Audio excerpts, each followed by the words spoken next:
Welcome to this explainer. Okay, today we are going to unpack a hidden framework that governs literally almost every single day of our lives, and honestly, we usually don't even realize it. We're looking at the fundamental anatomy of a contract. Now look, we all make promises, right? We make them to our families or friends or coworkers, but there is a massive, absolutely critical difference between a casual promise and a legally binding contract that a court of law will actually enforce. So today, we're going to peek under the hood and look at the exact legal machinery that turns a simple, everyday agreement into an ironclad contract. So think about this for a second. Have you ever promised a friend that you'd help them with their homework if they bought you a coffee? Or maybe you said you'd help them study if they let you pick the playlist. You shake on it, you totally agree. But what happens if they buy you that iced latte and you just decide to go home instead? I mean, it's an agreement, sure. But would a judge in a court of law actually force you to sit down and do that homework? No way. The law definitely does not care about your coffee for homework deal. So how does the law actually draw that line? How do we tell the difference between a friendly little promise and a legally binding obligation? Well, to separate a casual promise from a true contract, courts use a really strict 5-element checklist. We've got capacity, agreement, consideration, intention, and certainty. Let's use this as our roadmap. Now, here is the real kicker of contract law. A contract is not a best out of 5 kind of situation. It operates on a super strict all-or-nothing rule. For an agreement to actually be recognized and protected by law, every single one of these 5 elements has to be there. If even one piece of this puzzle is missing, like say you have 4 perfect elements but lack the 5th, the entire contract just collapses. The court simply will not intervene. So let's break down exactly what these elements are. Starting right off with pillar number 1, capacity, which is the legal ability to contract. At its core, the law just wants to ensure you genuinely understand what you're doing. That usually means you're over 18 and of sound mind. But the law around capacity, especially when it comes to young people, can lead to some pretty hilarious situations. Take this famous 1908 case, Nash v. Inman. So a rather optimistic tailor sold a young university student 11 fancy waistcoats. When the student didn't pay up, the tailor actually tried to sue him. And the court essentially said, absolutely not. The student was a minor, and look, while selling a minor 1 or 2 waistcoats might have been reasonable, 11 fancy waistcoats was just utterly ridiculous. The court refused to enforce the contract because the young person lacked the full legal capacity to make such an absurdly large purchase. But hold on, it wouldn't be very fair to totally ban young people from buying anything, right? If that were the case, a 17-year-old wouldn't even be able to buy a sandwich or a bus ticket. So the law created this really smart exception for what are called necessitaries.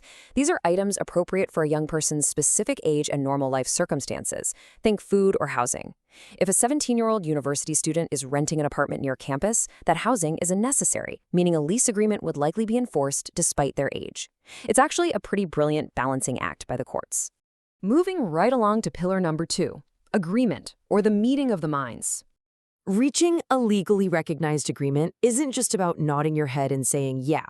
It actually requires a super specific legal sequence broken into 3 distinct steps. First up, you have the invitation to treat. Sounds kind of old-fashioned, but it literally just means an invitation to start negotiating. Think of a store advertisement or an online listing. It is not an offer. It's basically just saying, hey, look at what I have, make me an offer. Step 2 is the actual offer, where one party proposes specific conditions they are willing to be bound by. And then step 3 is acceptance. And this is key. It must be an unconditional agreement to every single point of that offer. If you try to change the price during acceptance, well, that's a counteroffer, and the whole sequence just has to start all over again. And you know, acceptance doesn't always have to be a signature on a formal piece of paper. Take this absolutely wild historical case, Carlill v. Carbolic Smokeball Co. This company put out an ad, basically a unilateral offer to the whole world, promising to pay money to anyone who used their smokeball exactly as directed and still caught the flu. So Mrs. Carlill bought it, inhaled the carbolic acid fumes just like they instructed, and guess what? She still got sick. When she asked for the money, the company tried to argue that she never formally accepted their offer. But the court completely disagreed. They ruled that by buying and using the product exactly as directed, she accepted the offer through her conduct. A perfect, if slightly bizarre, meeting of the minds. All right, pillar number 3, consideration, the rule of exchange. Now, in everyday language, being considerate means holding the door open for someone. But in contract law, consideration means something totally different. It is literally the price paid for a promise. To see the difference clearly, let's look at a quick scenario. If Alex agrees to give Mia his bicycle in exchange for $300, both sides are giving up something of value. Alex gives the bike, Mia gives the cash. This mutual exchange is the absolute heartbeat of a contract. But if Alex just says, "Hey Mia, you can have my old bicycle for free," and then later he totally changes his mind, Mia cannot sue him. Why? Because Mia provided zero consideration. She didn't give anything in return. Without that mutual exchange, nobody has any legal obligations. It's just a gift. But here is a totally fascinating twist. The law insists that an exchange happens, but it honestly does not care if it's a fair exchange. This brings us to a really fun concept established in the famous Chappell Co versus Nestlé case, called Peppercorn consideration.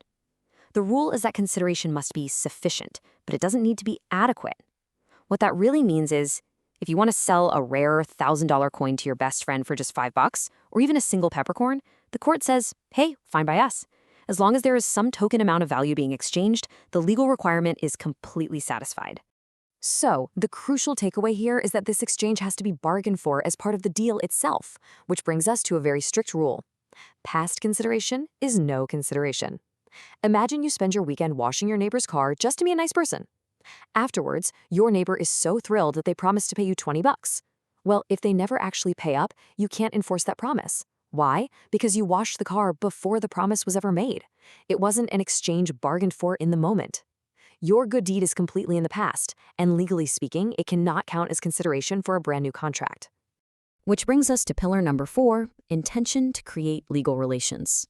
This pillar asks a really practical question.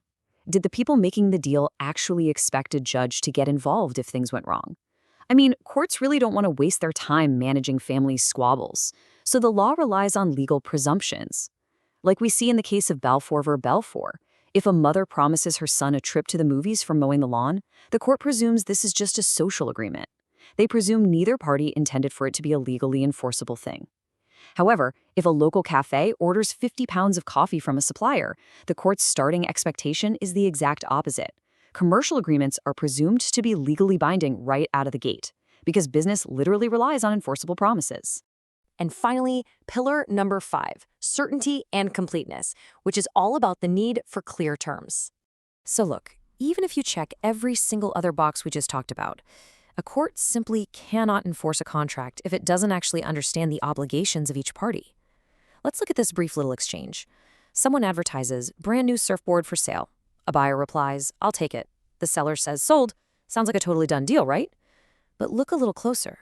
They completely forgot to mention the price. Because a central key term like that was left out, the entire agreement is incomplete. I mean, if the seller suddenly demands $600 and the buyer only ever wanted to pay $200, a judge has absolutely no way of knowing what was actually agreed upon. Because of that lack of certainty, the contract is completely invalid. Okay, let's pull all of this together. Here is your definitive takeaway cheat sheet for the anatomy of a contract. Just ask yourself these 5 questions. Can both parties legally enter the deal? Was there a clear offer and acceptance? Did each side exchange something of value? Did they actually intend to create legal relations? And finally, are the terms clearly defined? Remember that all or nothing rule we talked about right at the very beginning?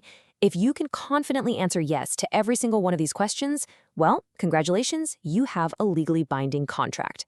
So now that you're armed with this new legal lens, I want you to look at your daily digital life just a little bit differently. Every single time you download a new app, order food online, or sign up for a streaming service, you are engaging in this exact 5-step dance. So I'm going to leave you with this question to ponder. How many legally binding contracts do you think you unknowingly clicked accept on today alone? Really think about it. Thanks so much for joining me for this explainer, and keep learning.